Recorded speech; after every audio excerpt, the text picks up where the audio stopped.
It's election time across the country. With the majority of Butler students coming from outside of the Indianapolis area, are students exercising their right to vote, or is it too much of a hassle to take part in absentee voting? I talked to several Butler students to find out their thoughts about the election and if they're participating. For many college students, this is the first presidential election they've been able to vote in. But are they taking advantage of this right? I already voted. I filled out an absentee ballot. Nope, I am not registered to vote. Yes, I am planning on voting in the election. I have not, and I am not planning on it. Many students are faced with the inconvenience of absentee voting. I actually filed for, I voted or registered to vote when I was home in May and filled out the absentee ballot form then. They sent it to me like 3 weeks ago and you had to resubmit your forms again. So it's just a lot of paperwork. Some students don't believe their interests are being addressed. I think they focus too much on, what's hip and fun on the news. So if they got lots of numbers like the economy, they're going to talk about that forever, and I really don't care about that because I don't have any money anyway. Will a large number of students participate? I'm not sure. 2 of my roommates have voted. There's 5 of us total, so you can look at that odds, I guess, for the rest of campus.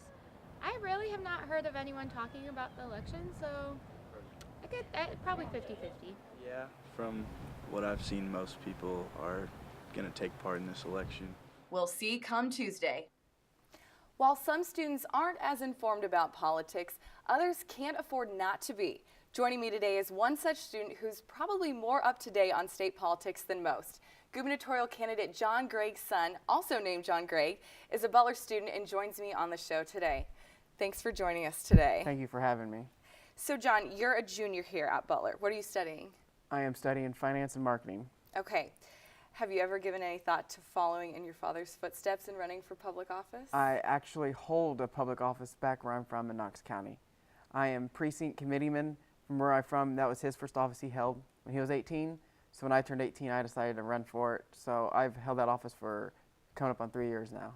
Wow. So what kind of responsibilities does that have? It's basically making sure people are registered to vote, getting the election board there, making sure they follow the right steps, and also getting candidates that are running for office to the surrounding towns and getting them to meet people.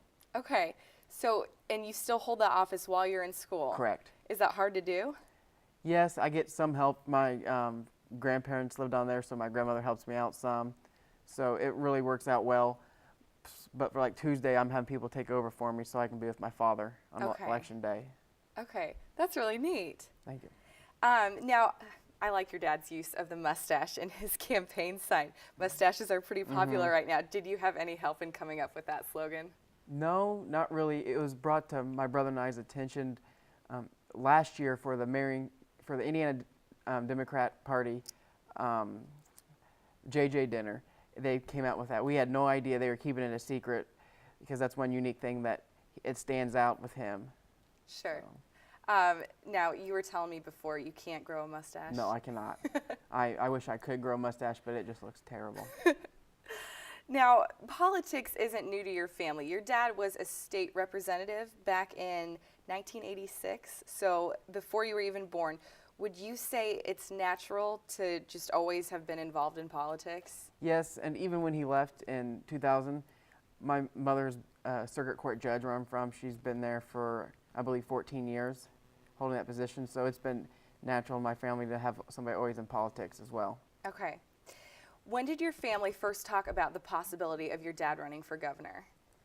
It was probably about this coming December. He started talking about how when he left the state legislature, he said he'd never come back and run for a political office. But after seeing what was happening in Congress in Washington, D.C., that he needed to make a change. So we started talking about it in December, and he called some people. People were wanting him to run.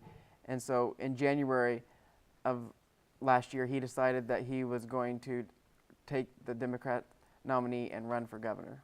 Was it kind of a family decision? I mean, did you play a part in it? Yeah, we did. He asked us, he talked to my brother and I together, and he wanted us to list the pros and cons of him running and what we thought of him running and if it would be okay. And we told him, of course, it's something that he's always wanted to do. So the family support was there, and it's always been there, the whole race. What did you think when your dad received the nomination to be the candidate?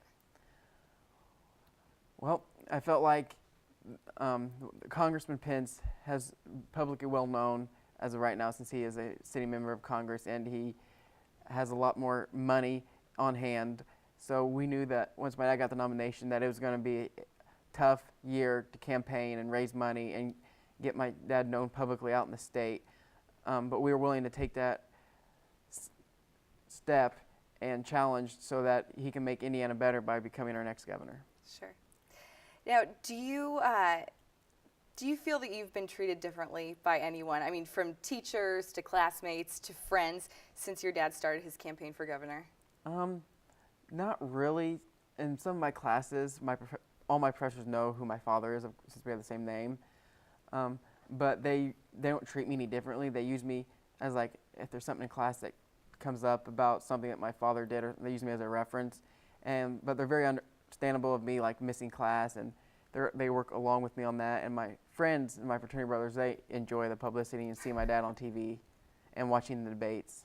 So it's very fun to me. So your friends are pretty supportive? Oh, yeah, it's very supportive. Even the ones that aren't in the same party as I am, they're still supportive. Sure, that's great. Now, talking about missing classes and stuff like that, what kind of responsibilities do you have as the son of a gubernatorial candidate? Well, it'd be kind of different, but since my father and I have the same name, I have to watch what I do and say, and my responsibilities and actions. But just as a gubernatorial son, I go with him and travel because it helps publicity-wise. Try to get my younger brother to go with us as much as he can, even though he's in college as well. But just being like a normal son feels like to me. But my parents have been in politics all my life, so it'd probably be different for some people that this is like their parents' first political race that they've ever been in. But it's no different to me. Yeah. How much traveling have you had to do? Well, since the beginning of the school year, I try to travel as much as I can, which it hasn't been very much, even though I'd like it. But first semester, sophomore year, I took a semester off to work for the campaign and to travel with my father. And then over the summer, I also worked for the campaign as well. But I worked in his headquarters downtown. But when he first decided to run, I was his driver, because once he announced that he was running for governor, he cannot drive for liability purposes. So he hasn't driven in like in a year and a half. I didn't realize that. So he has to have a driver at all times. So I was his driver for a whole summer. It was very interesting. A lot of bonding, I should say. I'm sure. I'm sure. Now, are there a lot of, you briefly mentioned this, are there a lot of precautions that you have to take because of being in the spotlight? Like with social media, do you have to watch what you say? Yeah, especially with Facebook.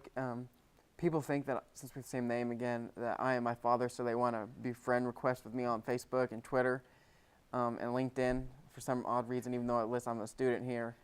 But I have to, who I accept, and basically last year and a half, I don't write any posts on Facebook or Twitter unless I reshare an article that my dad's in or something that his campaign puts out, just so that I can watch it, because there has been kids that their parents are running for political office have gotten in trouble with posts. Okay. Is that frustrating to you, or is it just kind of part of the process? Just part of the process. It's Yeah. in habit now. I'm sure. Now, looking at a candidate on the national level, when Sarah Palin ran alongside John McCain for president 4 years ago, her family received a lot of attention in the media into their personal lives. Do you think that's fair, and was it something you were concerned about? I don't think it's really fair, because it's not about the families running against each other. It's about the candidates running against each other. And it wasn't really something I was worried about, because Congressman Pence said that he wouldn't attack my dad's family, and my father said he would never attack Congressman Pence's family. So it wasn't really something I was worried about, but I do have people come up to me and try to get me stirred up because they know who my father is and try to say something to where they can like use it against me. So I do have to watch out that, but other than that, not really. That's good. Now, what kinds of responsibilities do you have other than traveling and being your dad's driver? I mean, do you have to work on his website at all or update anything like that? Over the summer, I was on the fundraising committee so I called people, went to fundraisers with him. But basically, when I'm around him, since I don't see him that much, just calm him down. I don't talk about the campaign that much when I'm around him because he gets tired of it. So basically, just be just like it was before he started running. Just talk about normal things and ask how his day was. It has changed though since he has been running for governor. When we go out to places to eat, and you can't sit down. Every 5 minutes, somebody comes up and says hi or good luck, something along the lines of that. Yeah. Now, so how close would you say you work with the campaign right now while you've been in school this semester? Probably not as close as I would like. This past week I have been volunteering, calling people to get out there and vote in Marion County because early voting's huge because some people don't like to get out on voting day. So I wish I could have had more work into the campaign, but I haven't been able to since the schoolwork. And then, like I mentioned earlier, I've been training for a marathon when I run tomorrow, so there's that. Sure. Now, whatever the outcome is on Tuesday, what do you think is going to be the first thing you do after the election's over? Well, no matter what, I'll go up and hug my father and tell him how proud I am if he wins or loses, and tell him if he does lose, life will continue, and if he does win, that he has a lot to do to make Indiana go in the right direction. But just basically tell him that everything's going to be all right and everything has a plan for the future. That's great. Well, thanks so much for joining us today, John. I appreciate it. Well, thank you for having me, Krista. And thank you for joining us on the Butler Beat. I'm Krista Miller.